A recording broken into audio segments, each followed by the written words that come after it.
Well, hello, hello, hello. We're live again for the Weekly Warrior Happy Hour. I'm Uchenna, and I am representing Champions and Legends. And Champions and Legends is a CBD-based sports supplement company that provides CBD sports supplements for athletic preparation, performance, and recovery. And today, man, we got two hot guests. We have Adib Kulfe, Dr. Adib Kulfe. And I'm going to let him explain all the different credentials he's got. But man, this guy is the PT, physical therapist for the pros, the NFL and the NBA. So we have a lot going on. Once again, welcome to the Weekly Warrior Happy Hour.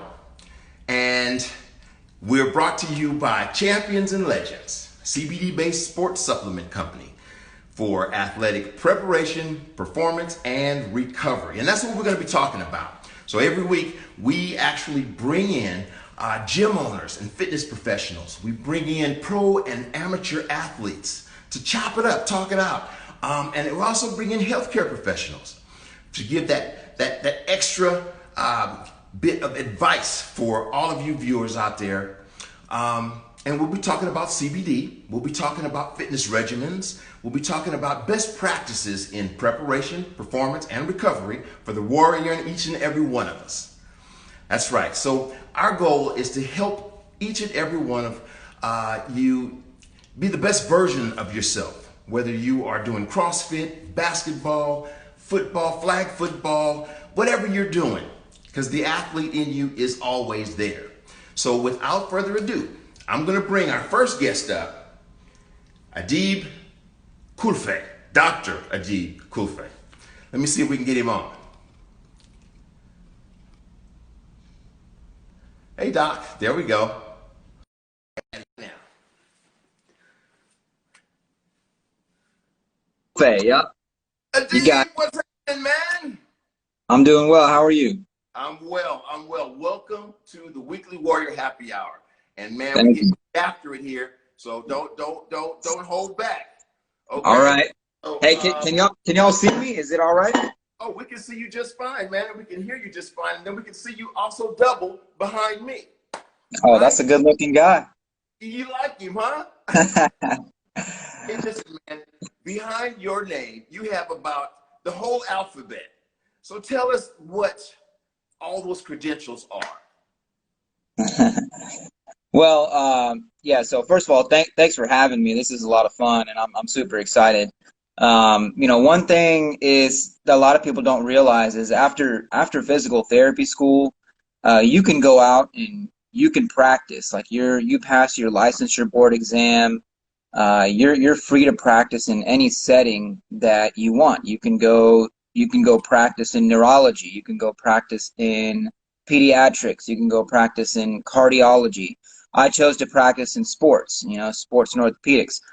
But what a lot of people don't do, but it's getting better. It's getting better in our profession, is specialize, and that's what I did. I jumped right into specialization immediately after graduating, and I did a residency program in Houston. I did it at Houston Methodist. I did a fellowship program specifically for treating the athletic population, and I got board certified in orthopedics. So that's where you see the OCS after my name.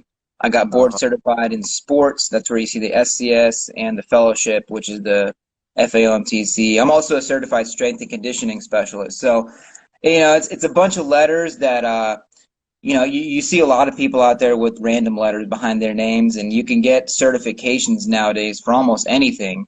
So I always tell my patients, I always tell my athletes, make sure that it's not a bunch of alphabet soup, that it's just random stuff. Make sure it's nationally board certified, fellowship stuff, things that is really hold some weight. And that's kind of what I did to try to set myself apart from, my colleagues, and, and try to make sure that athletes get their best care. Because, that's what they need, Oh, absolutely. In fact, yeah. with that, athletes getting their best care, how did you come about? I mean, why did you choose this path? Man, I didn't even know what physical therapy was until like maybe my sophomore year in undergrad. I went to Baylor for my undergraduate degree, and I didn't know what I wanted to do for my career. I just knew it was something in healthcare. I knew I get along well with people. I like, learning about the body and things like that. But I didn't even know what physical therapy was. And it's a true story. I'm not lying. It was on Yahoo.com, top 30 jobs for the next 30 years. Physical therapy was like number 2 or number 3. Right. And I was like, well, let me give this a shot. So I started shadowing some physical therapists and, talking to patients who've had it, and it just did some more research. And I was like, man, this is something that I could do. I could see myself excelling at and enjoying for my Right. career. Well, you made a good choice, man, because people are more athletic now than ever, and you got people from all age groups that are doing athletics. I mean, from Mhm. CrossFit to whatever, and it used to be, man, when you got 30 years old, you were done, Yeah. and weren't playing a pro sport, you just pretty much didn't do anything. So now you got people in their 60s, 70s. You got people, working out consistently, and they all have a regimen and Hmm. pick up the pieces. That's what I say. The physical therapist picks up the pieces, Yeah. and that is greatly appreciated. So now I've seen your pictures, so you're pretty athletic yourself. What is your program? What do you do? I mean, I've always loved to play sports. I grew up outside, this isn't my normal skin color. I'm actually pretty pale. And I grew up playing outside, playing all sorts of sports, with just the neighborhood kids. And I believe it or not, I'm not the tallest person, but I played basketball all through high school. And, I was pretty good at it, but never something that I wanted to pursue, collegiately or professionally or Right, anything like that. I just tried to stay in shape, and tried my best to, you know, be as athletic as I could, not right, just trying to right, be like right. you, man. Oh But man, yeah. I'm just an old guy trying to keep the wheels on it, man. That's all. I'm just trying to keep the wheels on it. But check, hmm you have been. I mean, you have been in the highest levels, and you're a young guy, man. So you've been working with professional athletes as well. And you said, I think you told me you were a CrossFitter yourself, which is not my yeah, thing. I I have, mean, yeah, go ahead. yeah, no, I'm just saying, CrossFit is just not my thing. Every time I've tried it, I've broken myself up doing it. But Well, what, yeah, look, I don't know if I can call myself a CrossFitter because I'm not the best at CrossFit. I like the workout. I do similar types of workouts. You had Michelle Hansen on here last week, awesome person. She's the owner of Bridge Lakes CrossFit, and they do a good job of coaching and instructing their athletes, their participants, and that's the most important part, is making sure that you got good coaches, good trainers. A CrossFit gets a bad rap, even now more so than any time because of what their CEO said. But injury wise, people think CrossFit is really, really bad for you. It's very high injury risk, and you're a prime example of saying that it breaks up your back or whatever. But yeah, that's the athlete in you, Uchenna. That's the athlete in you, and that you're trying to push yourself a little bit too far in maybe an area that you're not very familiar with. well, So that's I and write exactly. my head writes checks that my body can't cash all the time. So Yeah, exactly. So I always tell people who want to join any new program, whether it's CrossFit or Orange Theory or running track, whatever it may be. I'd rather have consistency over intensity. And the with CrossFit, it's such a fatigue-seeking sport, right? I mean, it's like do as many reps as you can in 5 minutes, and ready, set, go. It's easy to be like, all right, I'm gonna try to lift as much weight as I can in 5 minutes and just go after it. But you break got this. to remember, it's more about consistency rather than the intensity at that time. Okay. Okay, I get that. So Yeah. let's talk about the pros, man. Let's talk about the pros, because at the end of the day, you are picking up the pieces for the big guys, and you're talking. You know, you've worked with NFL players and you've worked with NBA players. Is that right? I've worked with the gamut of different athletes of all levels. I mean, I've worked with like bobsled athletes. I've worked with football players. Yeah, and it's always a lot of fun, working with different sports, working with different athletic demands. You know, you ran track, right, in college. I love working with fast twitch type of muscle fiber guys and girls. That's like my bread and butter. I love working with power athletes, and it just makes it fun, because you guys are go go go all the time. And like you said, I'm kind of there to pick up the pieces, but also just to help you perform better. That's one part that Right. I think, and at least in my field, we're getting better at as a whole, and not only helping picking up the pieces, but also improving performance. Being part of the performance team with the strength coaches, with your track coaches, with nutrition, that whole holistic team is so important, and it's important to kind of know your role, but also making sure that you understand everybody else's role as well. Right. Well, you know something, you just mentioned something that was very interesting, because you mentioned the whole preparation and performance play. And I've always categorized the physical therapist as the recovery guy. Recovery. Yep. Yeah, recovery guy. So let's talk about preparation. I mean, because I know a football player probably prepares different, and especially different parts of the season than say a basketball player or a bobsledder, for that matter. So let's start with the preparation side, and what you have to do, like pre-camp.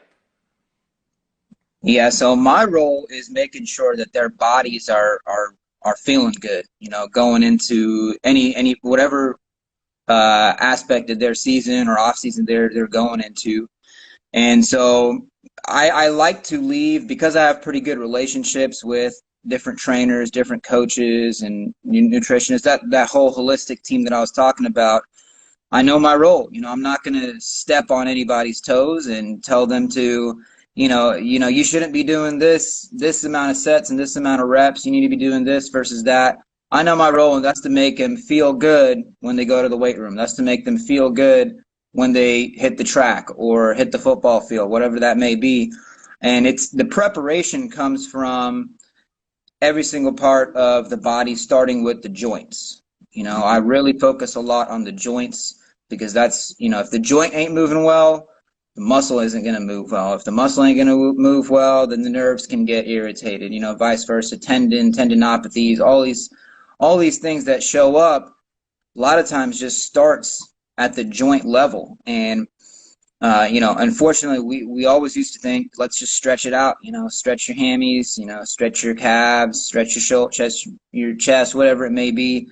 But that's the lazy man's way, now that we know we gotta make sure that we address the joints. And that's where my hands come into play. I do a lot of hands-on stuff, a lot of manual therapy to address, joint play, joint mobility, and then follow it up with anything else that they need.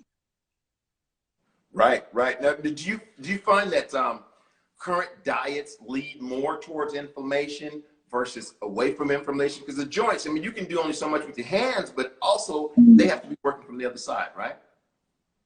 Yeah, for sure. I don't get too much into diets.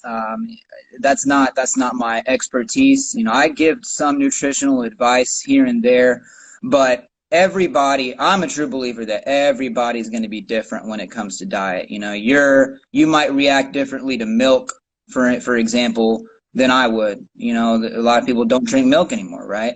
But a lot of athletes will go out and drink a gallon of milk, a day, and they're totally fine.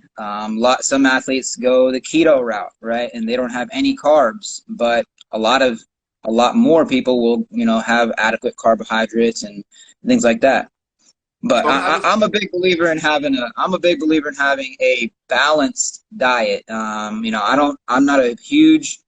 I don't want to start a whole nother conversation. I'm not a huge keto diet guy, just because, your brain, your muscles, everything functions on carbs, and they just have to be good carbs. I think that's the main thing.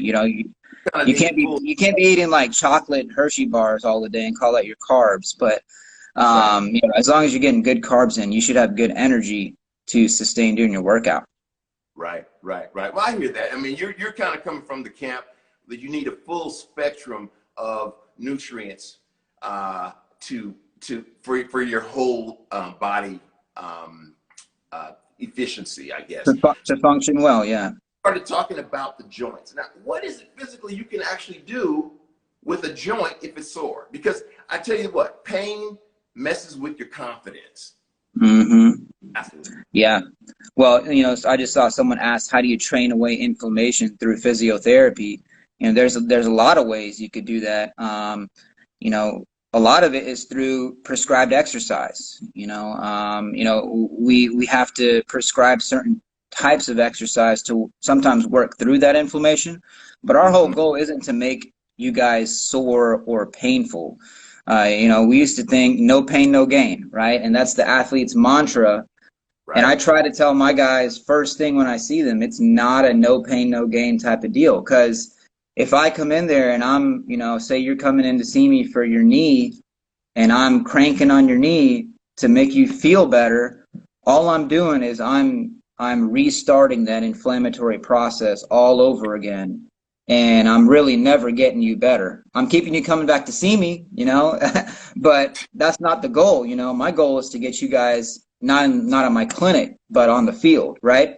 So we gotta reduce inflammation through a variety of ways. There's a lot of hands-on stuff we could do, a lot of prescribed exercise, but with the joint, I literally just taught a class yesterday, Jenna, on different manual therapy techniques that address joint mobility.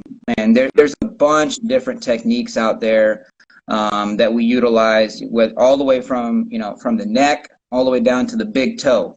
That you learn it in physical therapy school, and then of course with some extra training and through courses and things like that that you learn along the way. And you pick and choose. You just want to have a lot of tools in your toolbox, Right. I think. And the more tools you have, the more options you're going to give your athletes, and that's why they'll want to come see you.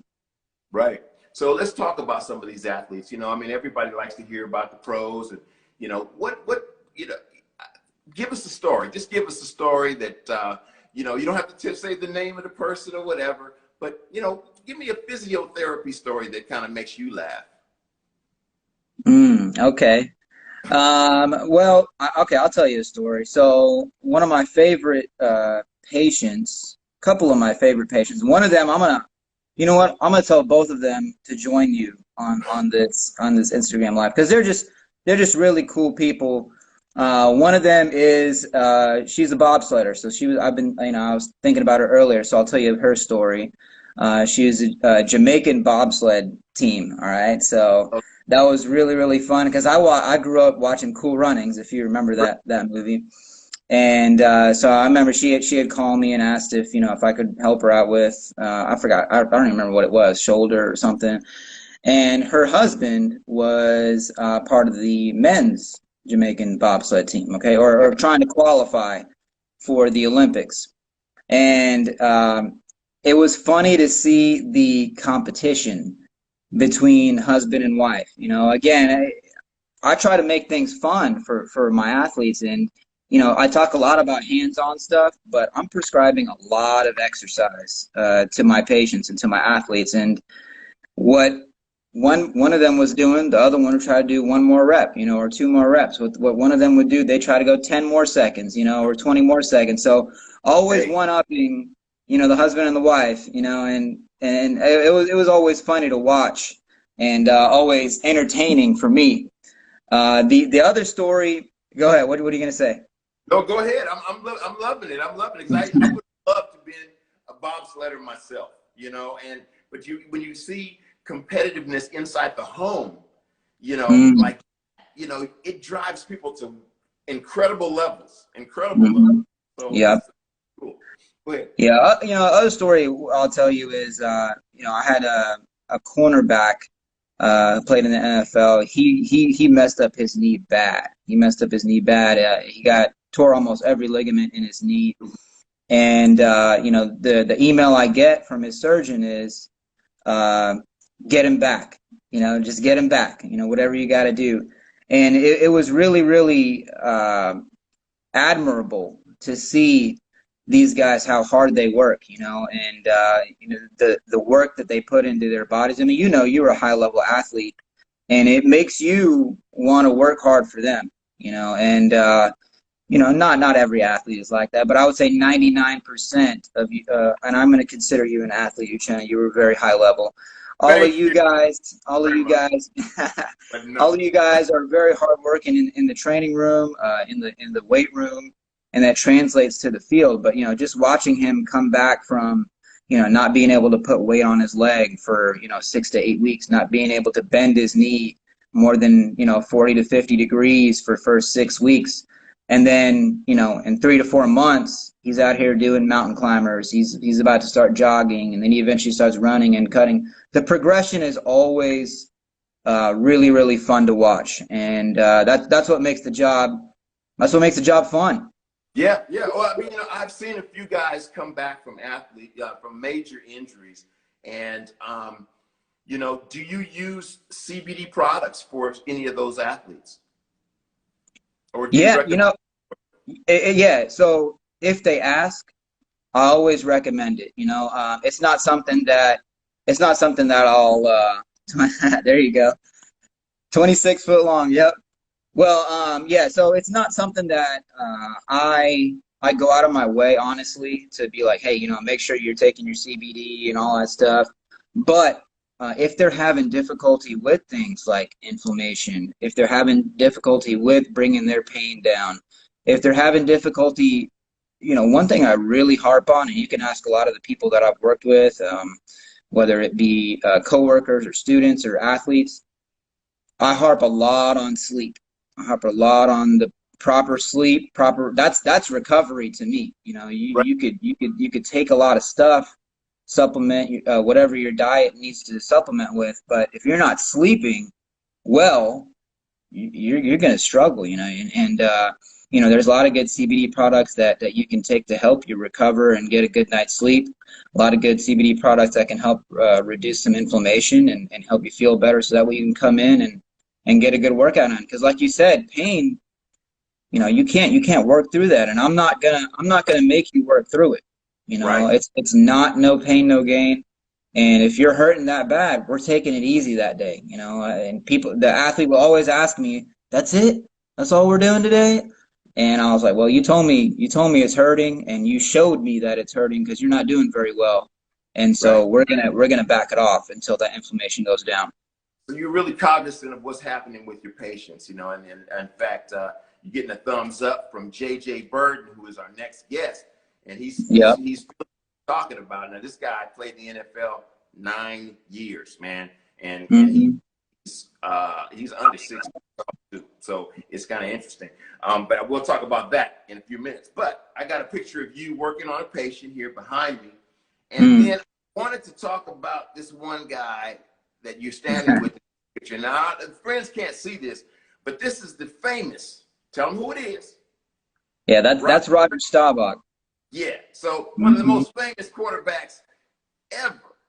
And Yeah. you work on him? Yeah, I did. I helped him rehab his hip, and you're talking about stories. This guy has a lot of stories, and to hear his not only football story, but what he's done since football is very, very admirable. He's a great, great guy. He's done a lot of good things in the Dallas community. And, believe it or not, I don't know how old Roger is now, but I forget. But he still acts like he's 25 years old and about to go out on the football field. He took his rehab very seriously.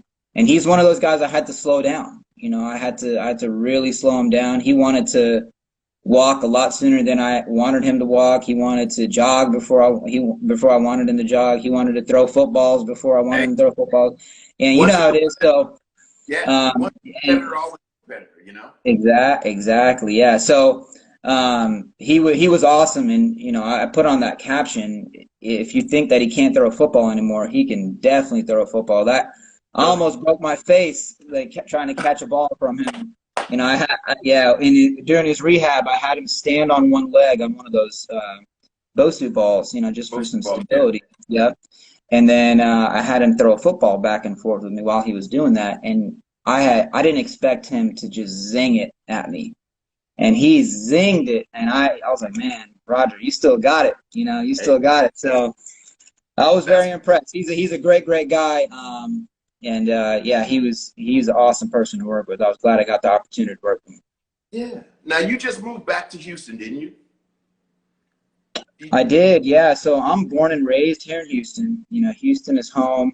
So my wife and I decided, we want to be back closer to family, and I wanted to go full time, starting my own practice. So I knew eventually we would come back to Houston, Right? and it happened on March 1st. March 1st was my first day back here, and it's been good. It's been good to be back. Can you say who you're going to be working with this year? I cannot say who I'm going to be working with. Oh, man, I was going to try to get you to say. Cannot say I'm going to be working with, but it's going to be a fun year. It's going to be a fun year for me. I got my own practice, like you have in the background. It's in Cyprus, Movement Evolution, but I do a lot of different contract work around town. That's all I could say. Around town. A man Yeah. around town. I appreciate you coming out and hanging out with me today, and hopefully, like our fans and folks that follow Champions and Legends will find you as well. And I really appreciate you taking the time. And if I break down on one of my wheels, I'll come over and check you out, man. So Yeah, anytime. all right, all right. Anytime. Yeah. Well, thanks again, and hopefully we'll have you on again sometime. All right. Thanks, Uchenna. All right. Thank you. Have a good one now, buddy. You too.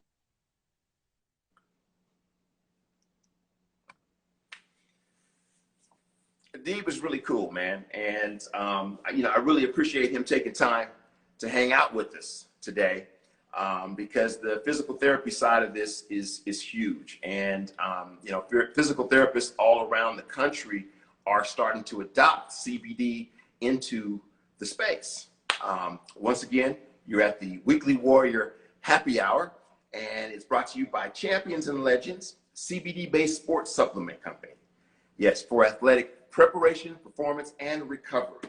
And that's what we're all about. So we're talking to pros, we're talking to gym owners, we're talking to fitness professionals and healthcare providers that are really all about seeing you be the best version of yourself. So next up, man, I'm so excited to bring this dude on. I'm going to give you a little background. See, I went to University of Oregon, go Ducks, and I had the pleasure of running track with this guy that I'm bringing up. And he's a special guy. His name is J.J. Burton, professional football player, 9 years in the league. Okay, the average player is in the league 2 years. That's it. He did 9 years. Traffic jams or traffic accidents every week. Now let me bring him on, and we get to chop it up with JJ. Boom. All right, here we go. Here comes JJ. JJ! What's up? Chinna Agoo! What's up, man? It's been too long, man. And I know, man. I know it's when I see and hear your name, I just think of all the memories from back in the day at Oregon. Yeah, man. It seems like yesterday, man. It seems like yesterday. So that is your logo, man. I love it. Yep, that's me. That's the wide receiver stand. I'm pointing at the DB. Where's he at? What? Boy, I'm telling you, I don't even know where to start right now. It's been so long. I mean, the last time I saw you, we were being inducted in the Oregon Hall of Fame after winning. Oh, he got it. Oh. There it is. There it is. I love it. I love it. Yes, sir. Proof is in the pudding. That was an unexpected surprise to be inducted in with that team, that championship team. Man, you know, but it was worth it, man. We both put in big work. Yes, Big we did. work. Yes, we And, did. you know, it was a pleasure running with you, man, all those years ago. And I just remember, because I was a year ahead of you. And I remember this like guy comes out, man, and it's like, who's this guy over here? You know, he had his Jerry curl flowing, you know. Yeah. He's too short to be a hurdler. What do you mean he's a hurdler? What? Yeah. But hey, JJ, you know, you've had an illustrious career.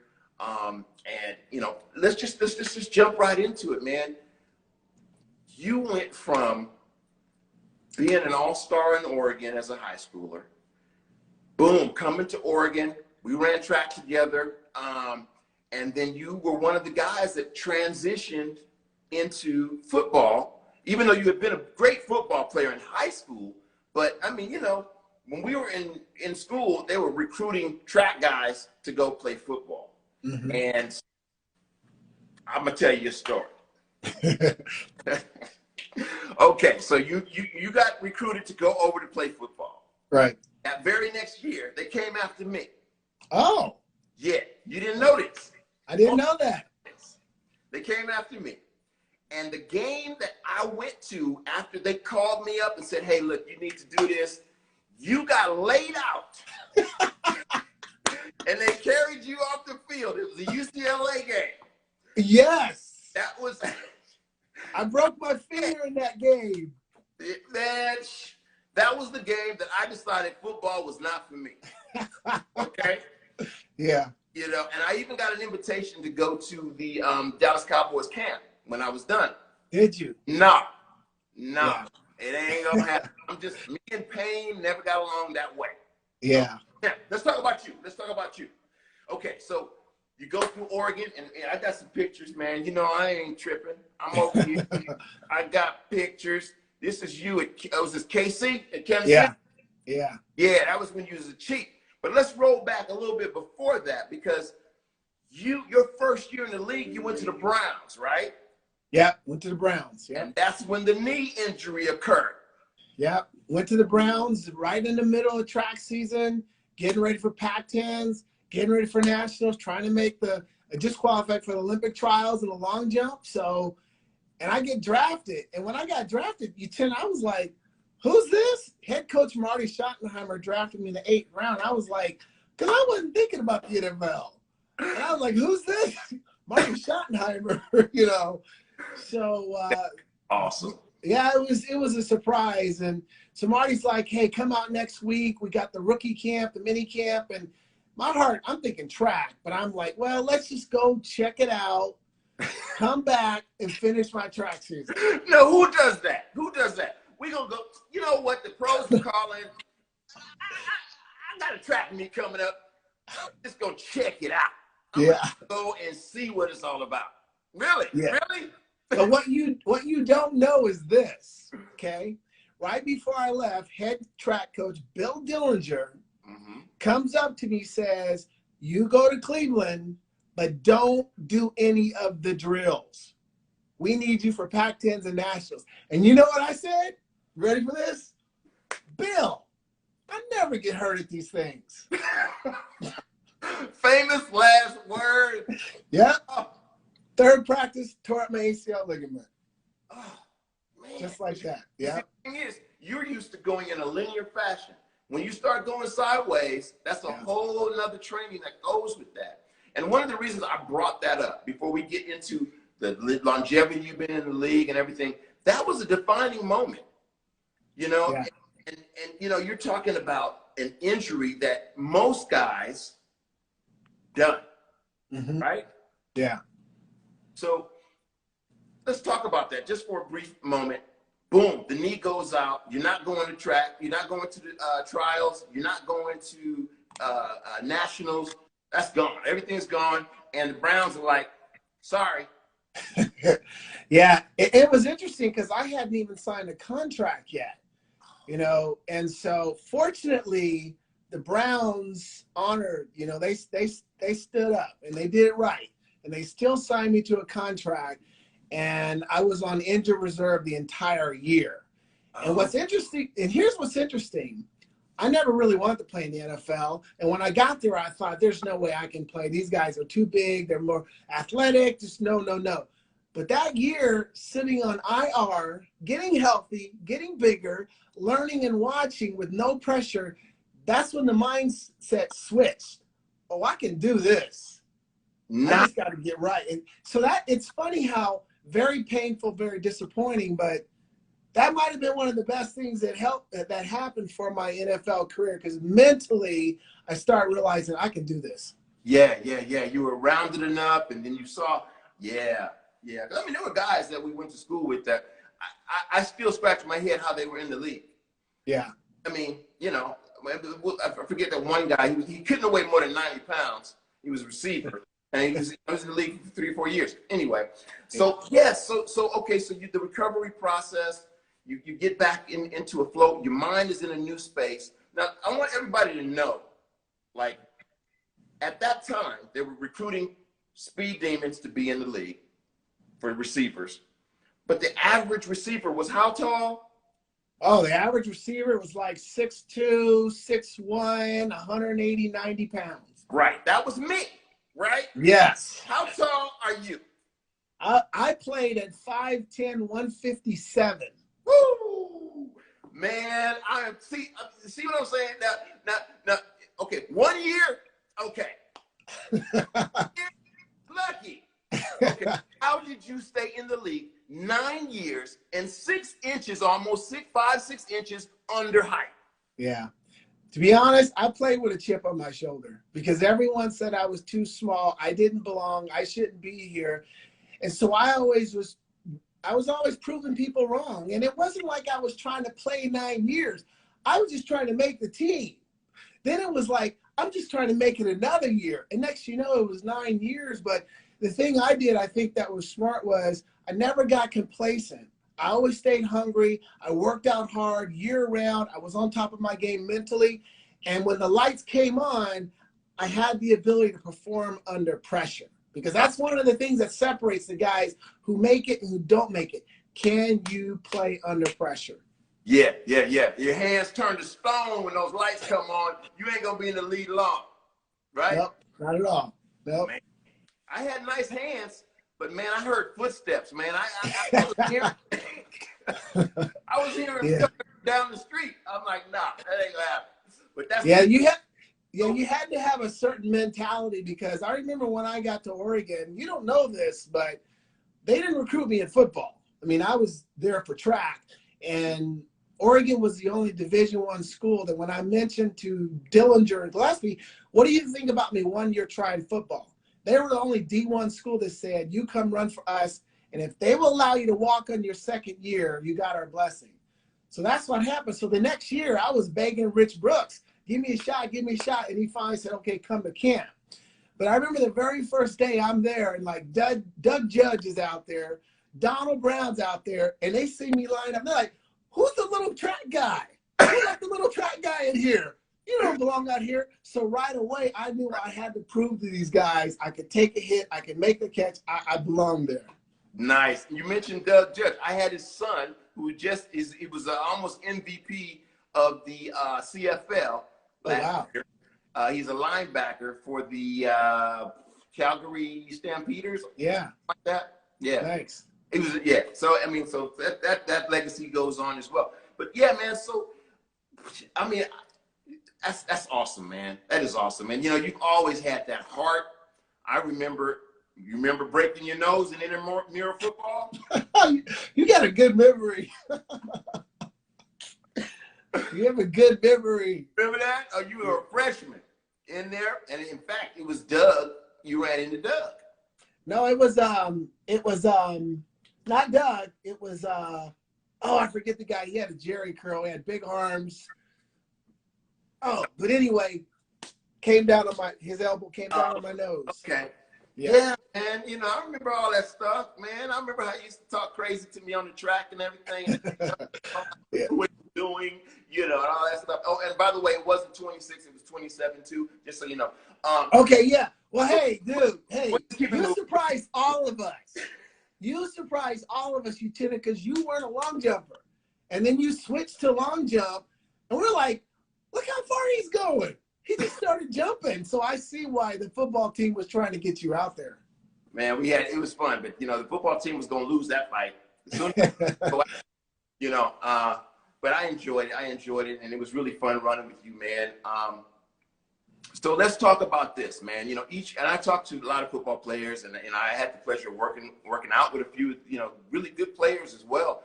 And I always ask, how do you? We've talked about year in and year out. 9 years staying in the league, you have to maintain some sort of regimen, and that regimen is what I'm really interested in. Is like, how do you stay in that zone physically, nutritionally, and then of course you come away from each season with injuries, small or large injuries. How do you stay between the lines? Well, one thing, it's a strong motivation because that's your job. That's your job. That's how you take care of your family. So you're going to do whatever it takes. And so, like you said, we had a very strict program during the off season that incorporated training, running, lifting. I did a lot of track stuff too during the off season so I could maintain my speed. Nutrition was a big deal. And like the doctor just talked about, getting our rest. I mean, we had a nice balanced routine in the off season. And then when you came into the season, it was tough because the healthiest you were was on the first day of practice. Because after that, you always played injured. And that was the other thing. You learn how to play with injuries. You learn how to play when you're uncomfortable. And it just became something you got used to. And you do all the different, remedies and treatments to try to take care of yourself. But it's something about Sunday, game day, when the lights come on and that adrenaline kicks in for 3 hours, you do what you got to do. Yeah, you forget all about the injuries. Wow. You forget about it. Wow. But you feel it the next day. Right. Yeah. Now, how long have you been out of the league now? Oh, man, I retired in 1997. Okay. I was when I graduated from college. But yeah, so you but since then, there's injuries that occur as well. I mean, and those injuries that you incurred during that time, you probably still have a few of them messing with you now. In fact, I remember seeing one of your posts where was it a shoulder injury? Yeah. So what do you do now? Yeah, one thing, you realize when you play in the NFL, there's going to be a cumulative trauma. So all those aches and pains and injuries from back in the day are going to really increase today because I've had 3 knee surgeries, a couple shoulder surgeries. I got a lot of aches and pains. But one of the things I did was when I retired in 97, the Atlanta Falcons doctor told me, he said, JJ, do whatever you can to take care of your health, keep your weight down, eat healthy, and stay active. He said, if you don't do that, then you're going to have a lot of surgeries waiting for you. So I've done that to the best of my ability, just really try to stay active, try to stay on my nutrition as best as I can. I think the consistency has really allowed me to stay active to some degree. Now, I realize I can't do what I used to do and all that, but I know what my limitations are. Right. Well, we all know our limitations, but I told the last guy, my brain writes checks that my body can't always cash. But we try. Yeah. So you have a company, and I don't want to miss that. Tell us about that, because you're a public speaker now. You are a motivational speaker, and I've listened to some of your work, man, and you're solid. And I'm not just saying that because I love you already, but I listened to your talks, and I'm like, man, I thought I was a motivational speaker. I got to get it together. Yeah, tell us about I appreciate that. Once I retired, I did a couple different things in the business world, and I gravitated towards speaking because I just felt that I had traveled a pretty interesting journey. I learned a lot of lessons along the way. I dealt with a lot of failure and challenges and felt like the underdog. And I felt that, there are other people out there have probably been in a similar situation. So if I could share content and share a message to help them achieve their goals, that was kind of the mission there. And I really enjoy it because I can take a lot of these lessons and these stories and share them with people and give them strategies, action steps that they can implement to help solve the problems they may be dealing with. Yeah, I don't know if you saw that. Jerry Curl, I see the high hurdles. I got hurdles right there. Yeah, I used to say you was gonna trip over one of them, but you know, you didn't. You was good. So, but I did want to share, you know, you out there speaking, man, and you know, you're really good at it. What about your business? I mean, that is part of your business. Yeah. You have another business. Yeah, that's part of my business. My company is Team X88, and underneath that, I run my professional speaking business. And then I'm also an associate with Isogenics, a health and wellness nutritional company, which I've been with about 7 years, which has been a really good fit because if you ever look at any of my stuff, I'm always talking about the 80-20 rule. You know, it's 80% what you put in your body, 20% what you do with your body. So that nutritional line really fulfills that need. But they both work really well together. It's like, how can I help people achieve their goals, whether it's health-wise or financially or whatever the goal is. And so it's been a good fit. Awesome. That's awesome, man. And, you know, you mentioned nutrition. Is there anything that you eat? Is there some food source that you lean towards? Because, you know, I wanted to ask you if you use CBD, because a lot of guys that have been out of the league have you started using it, and you might, I don't know, what's your journey with that, or do you have any? Yeah, I've used a little bit. My company has some, but I haven't used much of it because I have a really good regimen that's working, and what I'm doing is giving me great results. But let me just say this, a lot of my former teammates are using CBD. They swear by it. They've had a lot of great results, and it's good to see that, because what's important is we got to find something that works for us, that our body adjusts to, and that gives us the results that we want. And like I said, a lot of my teammates, they use it every day and have nothing but positive things to say about it. That's awesome. That's awesome. So, any stories you want to share with me, man? Stories. Well, wait a minute. Let me ask this question. Uh-oh. How many people on here know I used to be a cheerleader at Oregon? Oh, no. Now listen, not that anything's wrong with being a cheerleader. Let me say that. But Uchenna kind of surprised us. I mean, he's jumping 27 feet. Next thing you know, he's at the basketball game and throwing up cheerleaders. And you're actually pretty good. I have to admit, you were good. We had a good time. We had a good time. I had to, you know, distract myself. I was in my 26th year in college. So I had something, you know, that I used my eligibility up. So I was a career college guy. So cheerleading really worked. It really worked, and it was a lot of fun. It was fun. But you've had some great adventures, and you know, I would love to have you back another time. And let me see. Do I have any more? Do you have any more pictures? No, I don't have any. I'm just gonna go ahead and put your elbow back up.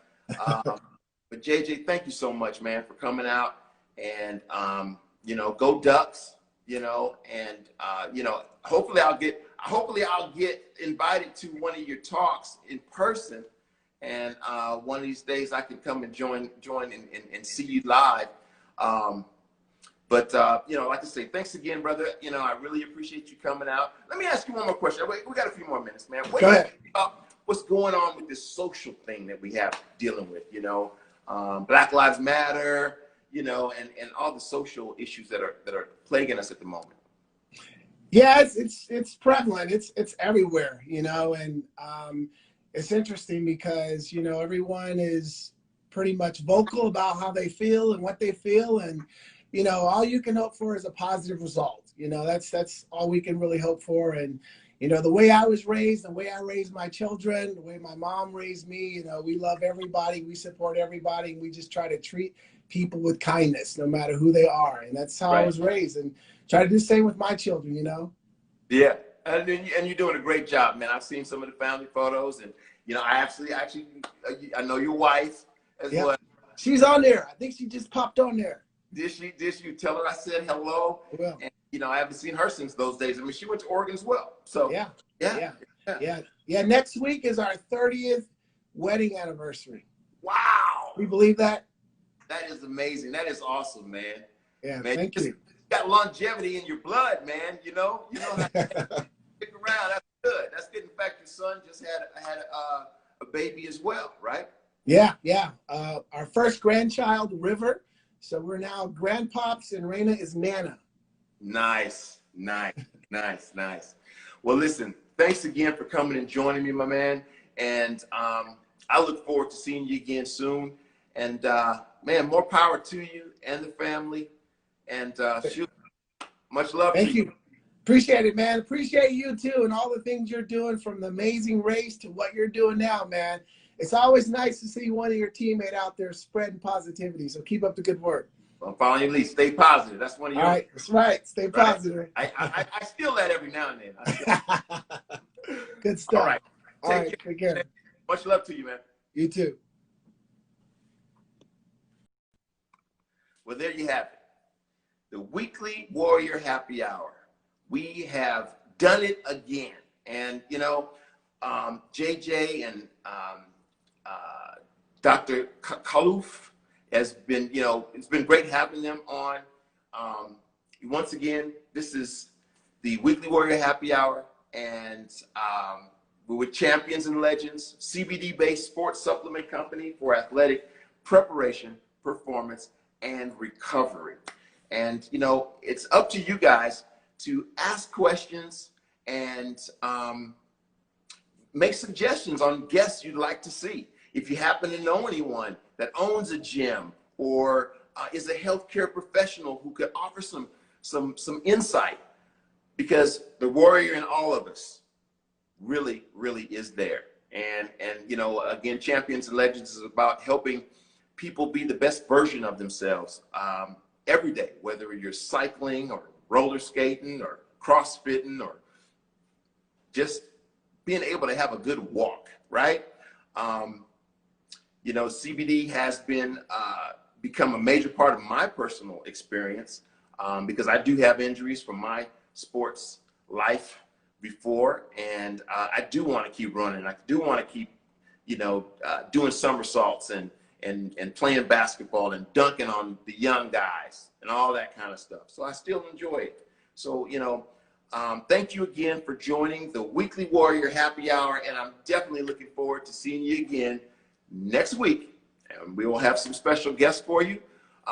If you haven't already, follow us on at Champions and Legends on Instagram, and go to our website, championsandlegends.com. And just join the family, because this warrior family that we put together at Champions and Legends is for everyone.